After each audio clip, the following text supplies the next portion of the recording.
Friends.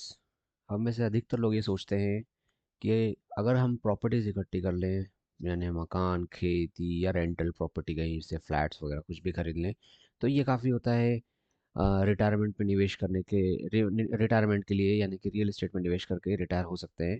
तो आज हम इसके ऊपर देखेंगे कि सच्चाई क्या है। कई लोग महंगी महंगी प्रॉपर्टीज़, इनफैक्ट कई ऐसी जगहों पे जो फ्लैट्स हैं या फिर बहुत छोटी मोटी जगहों पे लोग खरीदते हैं। और ऐसा लगता है कि ये संपत्ति हमने खरीद ली तो हमें ये दिखाई देने वाली संपत्ति है, इससे रेगुलर रेंट आएगा और महंगाई के साथ इसकी कीमत भी बढ़ती जाएगी। और ये तो पीढ़ियों से चली आ रही सोच है, तो इसके हिसाब से इस पर भरोसा किया जा सकता है, ये टेस्टेड है। लेकिन अगर इस चीज़ को कैलकुलेटिवली देखेंगे, कैलकुलेशन के साथ देखेंगे, तो हम करेंगे रिटायरमेंट की वास्तविक गणना। यानी कि आपको मान लीजिए कि हर मंथ 60,000 रुपयों की ज़रूरत है, यानी कि सालाना 7.2 लाख रुपयों की। और आप औसतन जो भी प्रॉपर्टी आपके पास है उससे 3% आप कमाते हैं।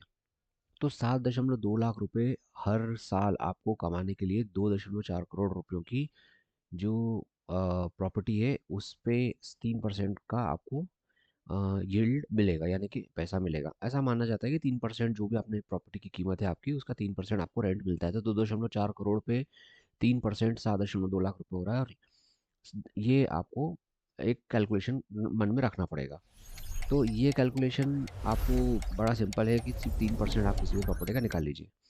अब ये गणना किन शर्तों पर काम करती है कि आपका मकान बिल्कुल भी खाली नहीं रहेगा, किराया समय पे मिलेगा, कोई बड़ा खर्चा नहीं होगा, यानी कि मकान में कोई बड़ा रिपेयर वर्क या पेंटिंग डेंटिंग का खर्चा, और लोन पूरी तरीके से चुका हुआ हो। तो रियल एस्टेट के पीछे कुछ जोखिम छुपे हुए होते हैं, जैसे कि लिक्विडिटी की कमी रहती है, जल्दी किराए पे चीज़ें नहीं मिलती, मकान बेचना भी हो तो जल्दी नहीं बिकता, और खाली रहने का भी जोखिम रहता है। कई बार मकान कई महीनों तक खाली रहता है, किराएदार नहीं आते, और एक ही एसेट में पैसा फंसा हुआ है, तो इसकी वजह से उसी एसेट के ऊपर भरोसे पे टिका रहना पड़ता है। और उसके साथ मैनेजमेंट जो है उसकी उम्र जब बढ़ती है मकान की, तो उसमें खर्चा लग ही जाता है। तो रियल एस्टेट का भी काम करता है, बिना लोन की प्रॉपर्टी अगर हो, 4 से 5% या ज़्यादा रेंटल यील्ड आ रही हो, डिमांड हाई डिमांड लोकेशन पे हो, जैसे कि मार्केट में हो कहीं, और बैकअप इनकम हमारे पास ऑलरेडी हो, ताकि इमरजेंसी में हमें प्रॉपर्टी बेचना ना पड़े।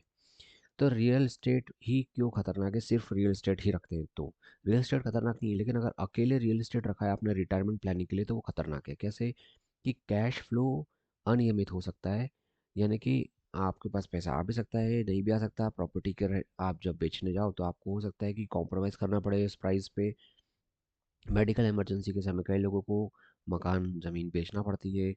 और कानून और टैक्स का भी जोखिम रहता है। उसमें जो टैक्स वगैरह जमा कर रहे हैं वो तो है ही, प्रॉपर्टी टैक्स, सफाई का टैक्स, और अगर प्रॉपर्टी किसी ऐसी जगह पर है जहाँ पे सोसाइटी है तो सोसाइटी का टैक्स। और अगर कानून की बात करें तो कई बार ऐसा भी होता है कि आजकल अगर आपकी प्रॉपर्टी के आसपास रोड निकल रही है तो वो उसको मुआवजा देके उस मकान का हिस्सा तोड़ दिया जाता है, या आपकी ज़मीन थोड़ी सी कब्जा कर ली जाती है और उसके एवज में आपको कुछ रकम दे दी जाती है। तो आपकी वो पैसा कई बार काफ़ी नहीं होता जितना आपने एक्सपेक्ट किया होता उस प्रॉपर्टी से। तो स्मार्ट रिटायरमेंट फार्मूला क्या है?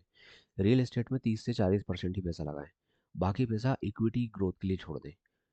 और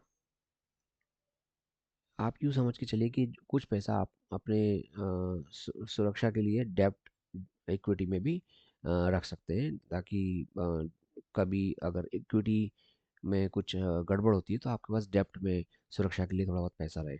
और आपातकालीन के लिए, यानी कि इमरजेंसी के लिए भी आपके पास थोड़ा बहुत कैश होना चाहिए, एटलीस्ट 5 से 7 लाख रुपए आज के टाइम पे होने चाहिए। रियल एस्टेट की सही भूमिका इनकम को स्थिर बनाए रखता है, महंगाई से सुरक्षा है, लेकिन अकेला सहारा नहीं है।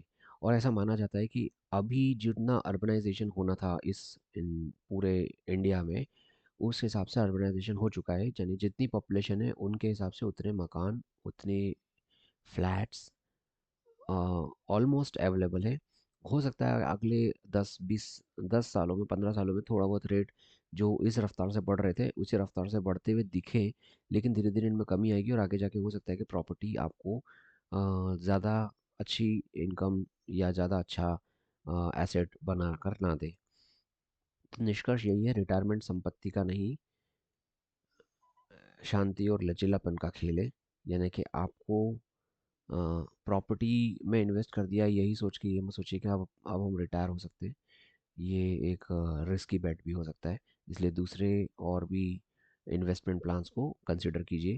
मैंने इस चैनल पर बहुत सारे ऐसे वीडियोस बनाए हैं जिसमें आपको अर्ली रिटायरमेंट, बच्चों के एजुकेशन, कम से कम रुपयों में रिटायरमेंट, हर उम्र में रिटायरमेंट, ऐसे अलग अलग कैटेगरीज में मैंने वीडियोस बनाए, आप उनको देख सकते हैं। और इस चैनल को लाइक और सब्सक्राइब कीजिए। Thank you very much.